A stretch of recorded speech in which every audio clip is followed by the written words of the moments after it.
Good morning. नमस्ते विद्यार्थी मित्रांनो. मागील लेक्चरला आपण बुककीपिंग अँड अकाउंटन्सी या विषयामध्ये 2 प्रॉब्लेम अभ्यासले. ते या ठिकाणी प्रकरण दुसरं नॉट फॉर प्रॉफिट कन्सर्न या टॉपिकचे 2 प्रॉब्लेम अभ्यासले. आज आपण तिसरा प्रॉब्लेम अभ्यासणार आहोत. त्या अगोदर या ठिकाणी विद्यार्थी मित्रांनो, सुरुवातीला तुम्हाला प्रॉब्लेम सुरू करण्या अगोदर तुम्ही इन्कम अँड एक्सपेंडिचर अकाउंट तयार करायचं आहे आणि दुसरं म्हणजे बॅलन्स शीट तयार करायचं आहे. हे दोन्ही तयार केल्यानंतर मग तुम्हाला या ठिकाणी क्वेश्चन पेपरमध्ये जो रिसीट आणि पेमेंट अकाउंट दिलेला आहे आणि एक 4-5 ॲडजस्टमेंट दिलेले आहेत, यावरून तुम्ही हा प्रॉब्लेम व्यवस्थितरित्या सॉल्व करायचा आहे. सुरुवातीला पहिले दोन्ही प्रॉब्लेम आपण सिंपल अभ्यासले. त्यामध्ये या ठिकाणी इन्कम अँड एक्सपेंडिचर अकाउंट एकच अकाउंट तुम्ही तयार केलं, त्याचाच अभ्यास केला आणि ते सोडवलं. पण आज विद्यार्थी मित्रांनो, या ठिकाणी आपल्याला income and expenditure account and balance sheet असं दोन्ही व्यवस्थितरित्या आखून घ्यायचं आहे आणि नंतर मग आपल्याला या प्रॉब्लेमचं पोस्टिंग करायचं आहे आणि ज्या ज्या पॉईंटला ॲडजस्टमेंट आहेत त्याला या ठिकाणी टिकमार्क करायचे आहेत, आकडे टाकायचे आहेत आणि मग त्या ॲडजस्टमेंट या आपण इनरला हे करून मग आउटरला त्याची अमाऊंट लिहिणार आहोत.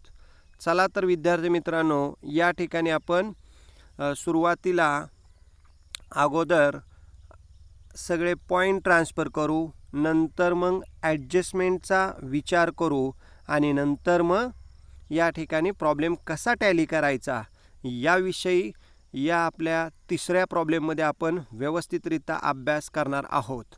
तर मग या ठिकाणी बघा, सुरुवातीला प्रॉब्लेम मी वाचतोय, व्यवस्थित तुम्ही लक्ष द्या.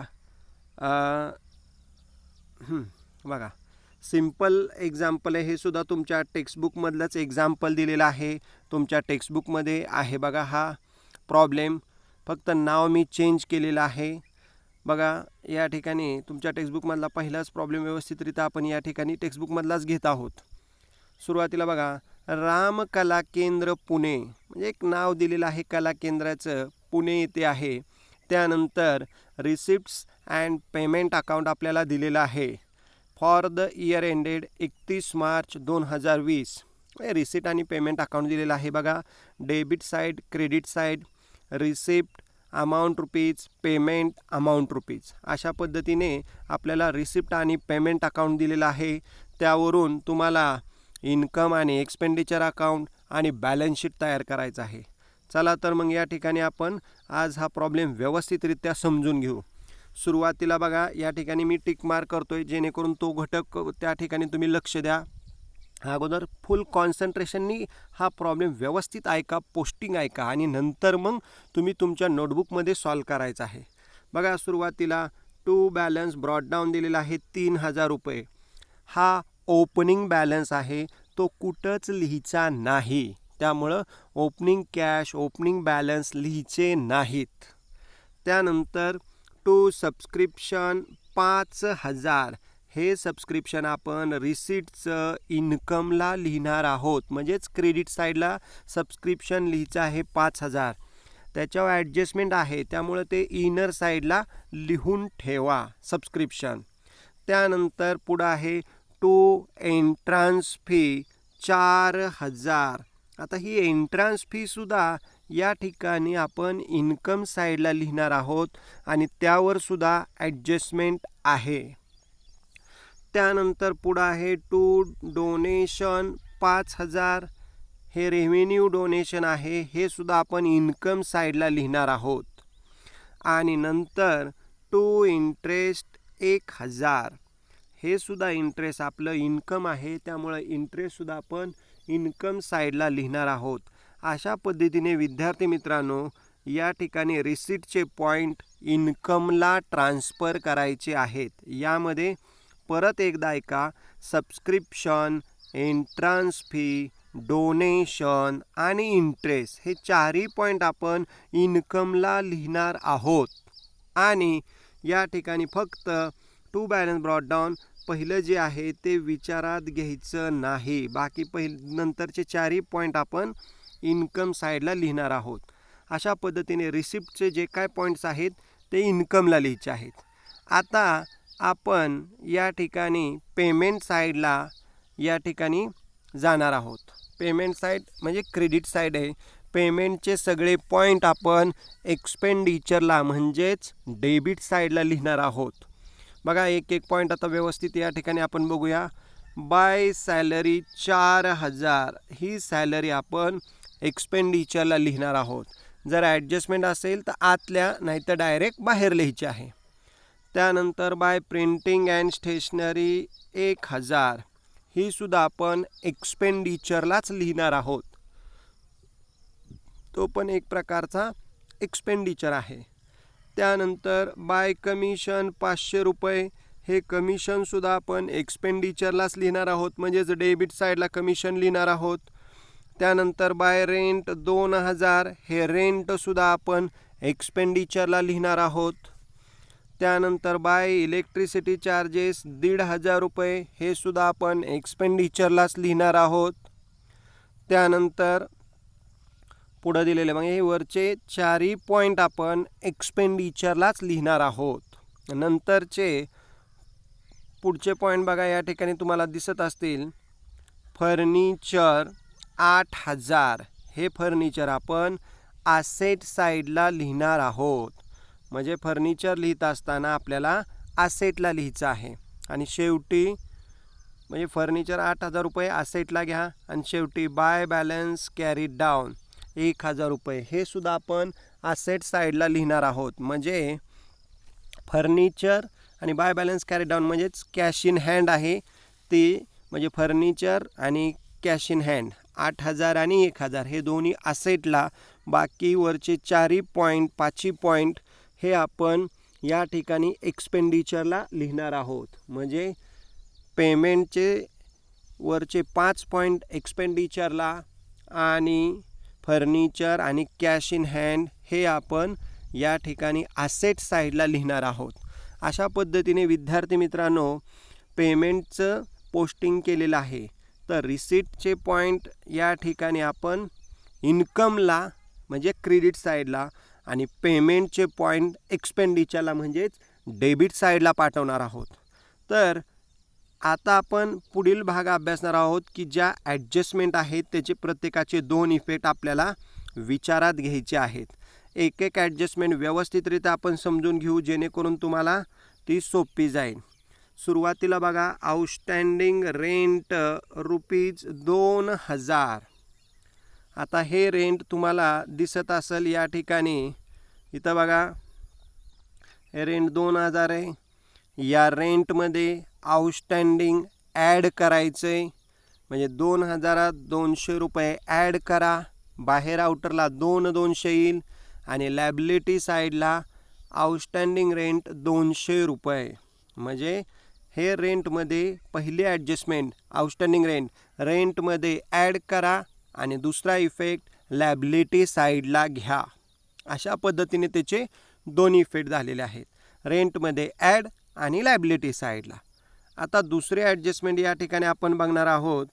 दुसरे ॲडजस्टमेंट बघा 50% entrance fee should be capitalise.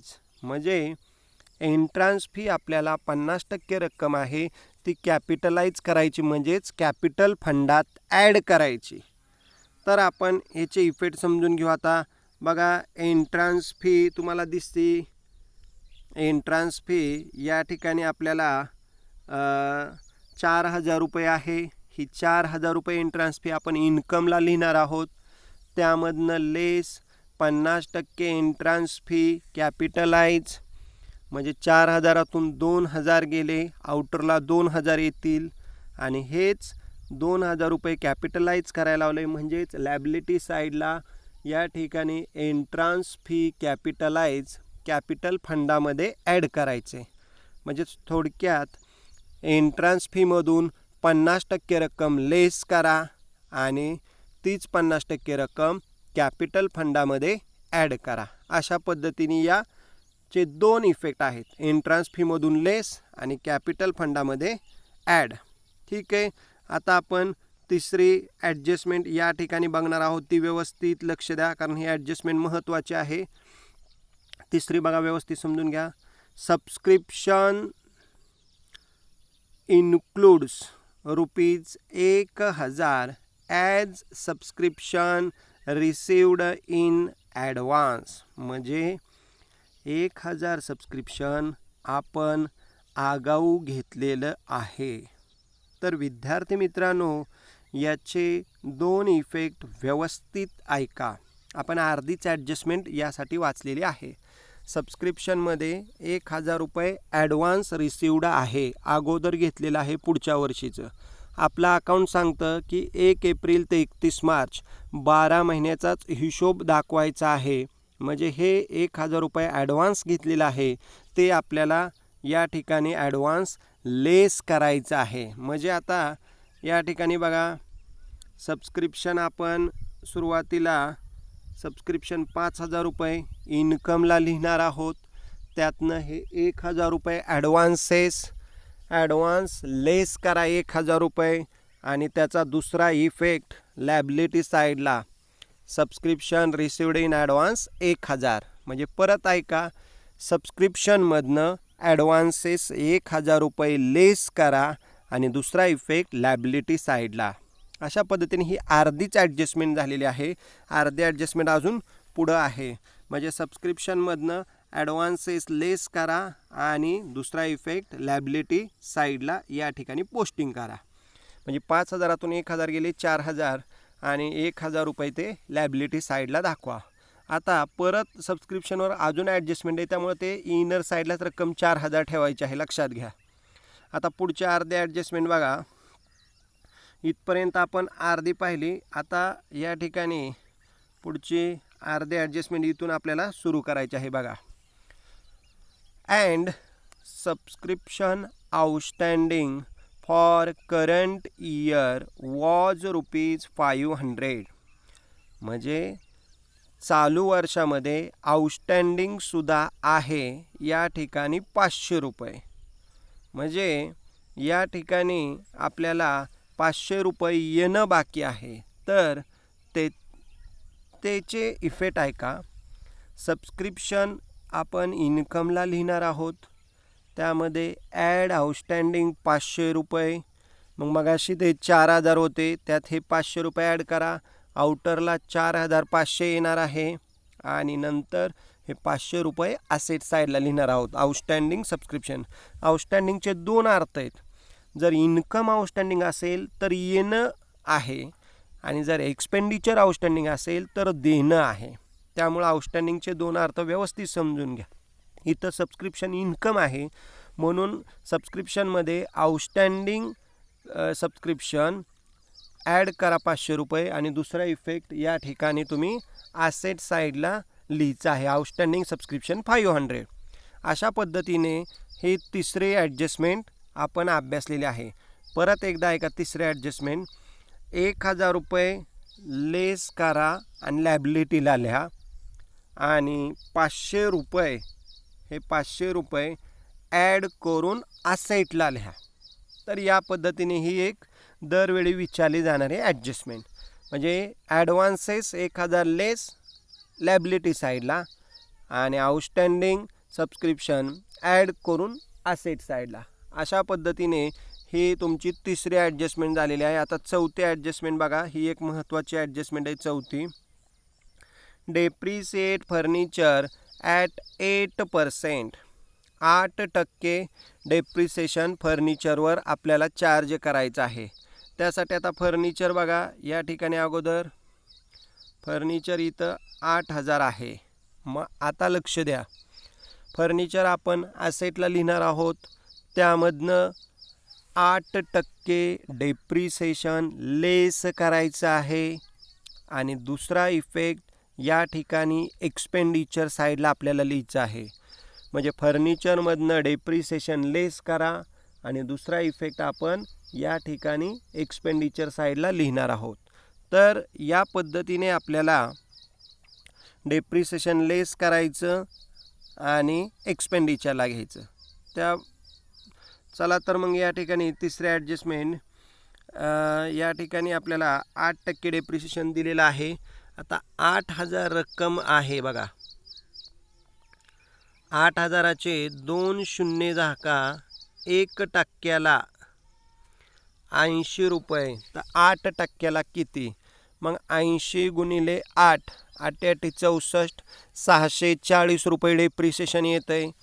मग 8,000तनं 640 वजा करा आणि दुसरा इफेक्ट या ठिकाणी एक्सपेंडिचरला लिहा. तर अगोदर 1% रक्कम काढा. 1% काढण्यासाठी शेवटचे 2 शून्य झाका, म्हणजे 1% रक्कम येईल 80 रुपये. मग 1%ला 80, तर 8%ला किती? 8ने त्याला गुणा, म्हणजे 8 8 64, 640.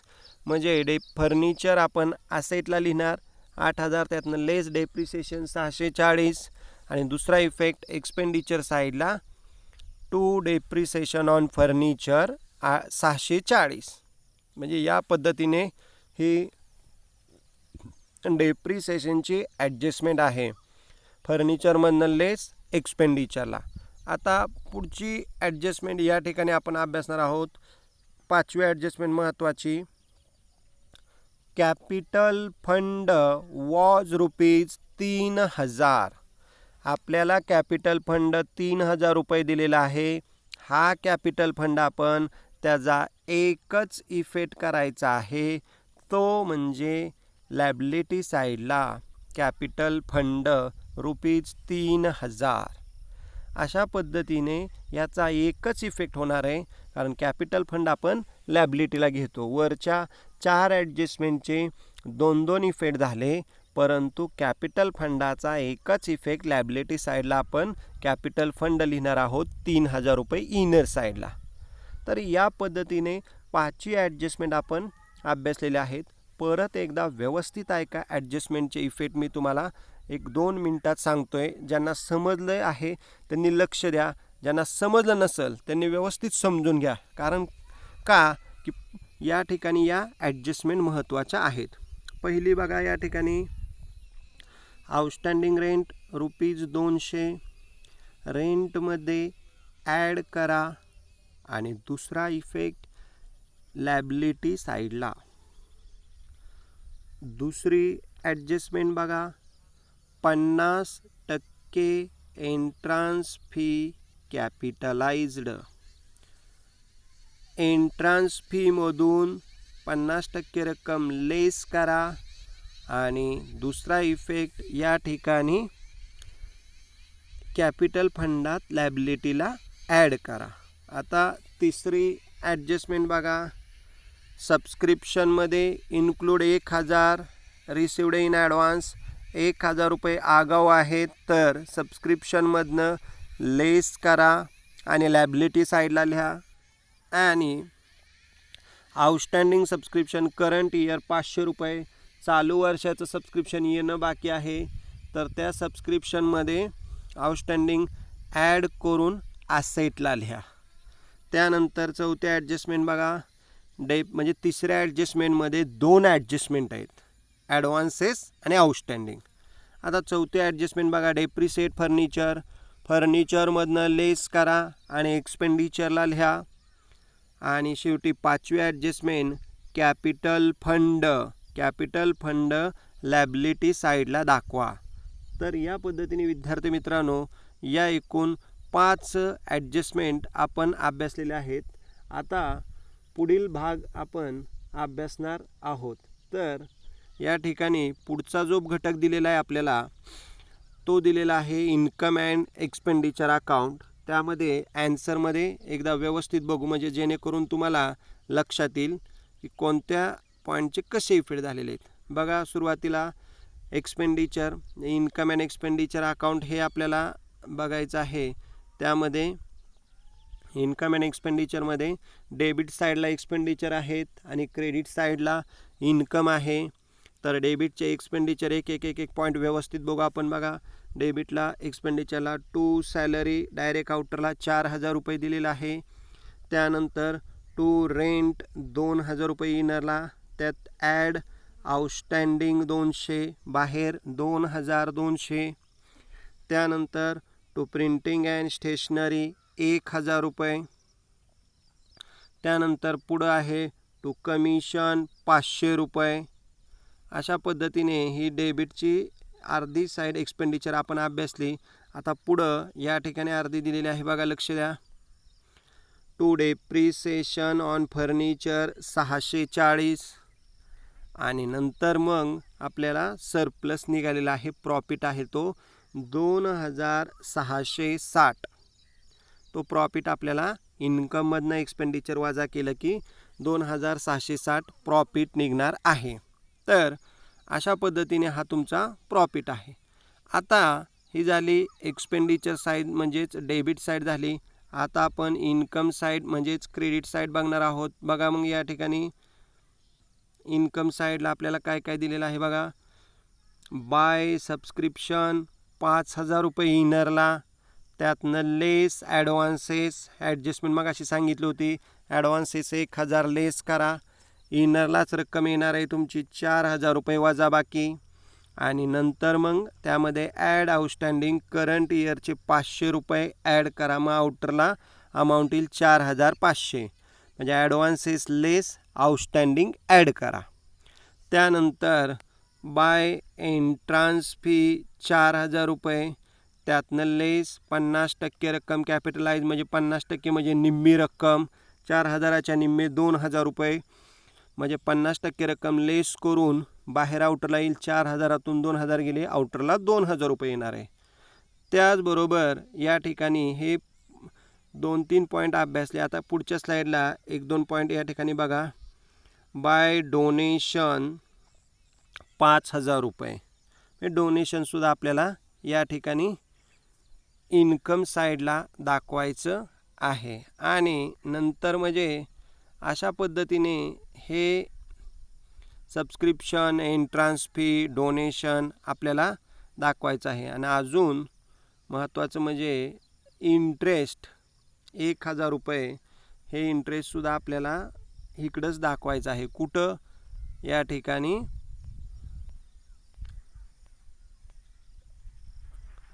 क्रेडिट साईडला इंटरेस्ट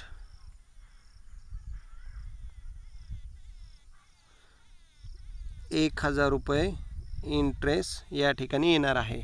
अशा पद्धतीने बाय इंटरेस्ट तो पोस्टिंग करायचा पॉईंट राहिलेला आहे, त्यामुळे तो एक लक्षात घ्या. बाय इंटरेस्ट 1000 रुपये. तर हे झाल्यानंतर आता क्रेडिटची टोटल बघा. क्रेडिटची टोटल म्हणजेच इन्कम साईडची टोटल 12500 तीच घ्या. एक्सपेंडिचरला 12500. मग इन्कममधनं एक्सपेंडिचर वजा करा. जो काय फरक येणार आहे टू सरप्लस 2660 आणि हा सरप्लस 2660.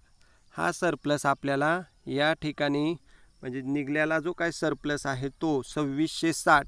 हा सरप्लस आपल्याला या ठिकाणी बॅलन्स शीटला पोस्टिंग करायचं आहे की 2660. आता बॅलन्स शीट बघू आपण. म्हणजे इन्कम अँड एक्सपेंडिचरवरनं जो सरप्लस मिळालेला आहे तो कॅपिटल फंडामध्ये ॲड करायचा आहे. आता बघा कॅपिटल फंड 3000 रुपये इनरला. त्यामध्ये ॲड एंट्रान्स फी 50% मग अशी सांगितलेलं 2000 रुपये ॲड करा. त्याची टोटल आली 5000 रुपये. आणि त्यामध्ये ॲड सरप्लस 2660. वर जो काय प्रॉफिट निघेल, प्रॉफिट न म्हणता त्याला फक्त सरप्लस नाव द्यायचं. एक प्रकारचा तो प्रॉफिटच आहे. 2660 त्यात ॲड करा. आणि मग आउटरला टोटल येणार आहे 7660. म्हणजे एंट्रान्स फी पण ॲड केली, सरप्लस पण ॲड केलेला आहे. आता पुढं दिलेलं आहे आउटस्टँडिंग रेंट 200 रुपये. आउटस्टँडिंग या ठिकाणी आपल्याला देणं बाकी होतं 200 रुपये. आणि शेवटी सबस्क्रिप्शन रिसिवड इन ॲडव्हान्स 1000 रुपये. सबस्क्रिप्शन आगाऊ घेतलं होतं ते लायबिलिटी साईडला देणं. मग सबस्क्रिप्शन रिसिवड इन ॲडव्हान्स 1000 रुपये. हे झालं लायबिलिटी साईड.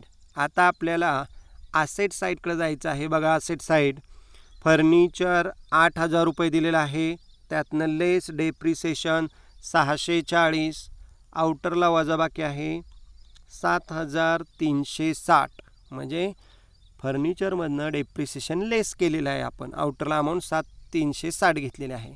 त्यानंतर कॅश इन हँड 1000 रुपये, हाच बॅलन्स. कॅरीड डाऊनचा जो काय बॅलन्स आहे तो कॅरीड डाऊनचा बॅलन्स या ठिकाणी 1000 रुपये आपल्याला दिलेला आहे कॅश इन हँड. आणि त्यानंतर आउटस्टँडिंग सबस्क्रिप्शन, चालू वर्षाचं सबस्क्रिप्शन 500 रुपये दिलेलं आहे. अशा पद्धतीने विद्यार्थी मित्रांनो आपण या ठिकाणी ॲसेटचं पोस्टिंग केलेलं आहे. तर मग हा बॅलन्स शीट टॅली कसं करायचं बघा. या ठिकाणी लॅबिलिटीची टोटल तुमची येते 8860, लॅबिलिटीची टोटल 8860, आणि म्हणजे तेवढीच तुमची ॲसेटची पण टोटल आली पाहिजे, ती पण 8860. या पद्धतीने ॲसेटची सुद्धा टोटल येते. म्हणजे तुमच्या लक्षात येतं आहे की ज्यावेळी तुमचं बॅलन्स शीट टॅली होणार आहे, दोन्हीकडे 8860 आलेले आहे टोटल बॅलन्स शीटची, त्यावेळी तुमचा प्रॉब्लेम टॅली आहे आणि मग तुम्हाला आउट ऑफ मार्क्स मिळणार आहेत. अशा पद्धतीने आपण आजच्या प्रॉब्लेमला पहिल्यांदा बघा या ठिकाणी रिसीट आणि पेमेंट अकाउंट तुम्हाला दिलेला आहे. त्यामध्ये रिसीट आणि पेमेंट अकाउंटवरून तुम्ही या ठिकाणी रिसीट आणि पेमेंट अकाउंट तुमचं दिलेलं आहे 18,000 रुपयांनी ते टॅली झालेले बघा. रिसीट आणि पेमेंट, रिसीटची टोटल 18,000, पेमेंटची टोटल 18,000. आणि त्यानंतर पुढं या ठिकाणी ॲडजस्टमेंट दिलेले आहेत. एकूण 5 ॲडजस्टमेंट आहेत, त्याचेसुद्धा इफेक्ट व्यवस्थित आपण बघितलेले आहेत. त्यानंतर तुमचं इन्कम अँड एक्सपेंडिचर अकाउंट तुम्ही तयार केलेलं आहे, त्याला पण पोस्टिंग व्यवस्थित केलेलं आहे. फक्त क्रेडिटला बाय इंटरेस्ट 1000 रुपये लिहा, म्हणजे व्यवस्थित ते क्रेडिटची टोटल बघा. एकदा डोनेशन 5000 आहे, 5 आणि 2000 रुपये एंट्रन्स फी 7 आणि 4 11,500, आणि तेच इंटरेस्टचे 1000 रुपये. म्हणजे इथं 1000 रुपये इंटरेस्टचे ॲड केले की तुमचे टोटल 12,000 येणार आहे. अशा पद्धतीने इंटरेस्ट 1000, 12,500 म्हणजे येईल तुमची टोटल. आणि मग तीच टोटल या ठिकाणी आपण डेबिटला घेणार आहोत, म्हणजे इन्कमची टोटल एक्सपेंडिचर साईडला डेबिटला घेणार आहोत 12,500, आणि या 12,500मधून वरची एक्सपेंडिचरची वजा केल्यानंतर टू सरप्लस येतोय 2,660. हा सरप्लस व्यवस्थितरित्या म्हणजे इन्कममधनं एक्सपेंडिचर वजा करायचे आहे. म्हणजे या पद्धतीने आपल्याला टोटल घ्यायची आहे. इन्कमची टोटल एक्सपेंडिचरला दाखवा आणि वरची वजाबाकी जी येईल त्याला नाव द्या टू सरप्लस 2660. आणि हा सरप्लस या ठिकाणी तुम्हाला महत्त्वाचा आहे की सरप्लस या ठिकाणी तुम्हाला 2660 ॲड करा. मग कॅपिटल फंडाची रक्कम 7660 येणार आहे. आणि सगळ्यात शेवटी तुमचं या ठिकाणी बॅलन्स शीट टॅली होणार आहे. ते बॅलन्स शीट या ठिकाणी 8860. अशा पद्धतीने तुमचं बॅलन्स शीट 8860 रुपयाने टॅली होतं आहे. तर आजच्या प्रॉब्लेमला महत्त्वाचा भाग म्हणजे आपण इन्कम अँड एक्सपेंडिचर अकाउंट पण तयार केलेला आहे, आणि त्याचा जो काही सरप्लस येणार आहे तो आपण लायबिलिटी साईडला कॅपिटल फंडात ॲड केलेला आहे. आणि बॅलन्स शीट तुमचं लायबिलिटी साईड आणि ॲसेट साईड टॅली झालेली आहे. तर काही शंका असतील तर तुम्ही या ठिकाणी विचारू शकताय, आणि राहिलेल्या जे काय तुमच्या क्लास कमेंटमध्ये तुमच्या शंका विचारा. आणि जर काय तुम्हाला प्रॉब्लेम समजला असेल व्यवस्थित तर या ठिकाणी समजतंय अशा पद्धतीने रिप्लाय द्या, म्हणजे या ठिकाणी आपल्याला पुढचा प्रॉब्लेम घेता येईल. ठीक आहे, थँक्यू, धन्यवाद. जर काय शंका असतील तर अवश्य विचारा. ठीक आहे, पुढील तासाला आपण पुढचा प्रॉब्लेम अभ्यासणार आहोत. तुम्ही हा प्रॉब्लेम व्यवस्थितरित्या सॉल्व करा आणि काय शंका असतील तर विचारा. धन्यवाद.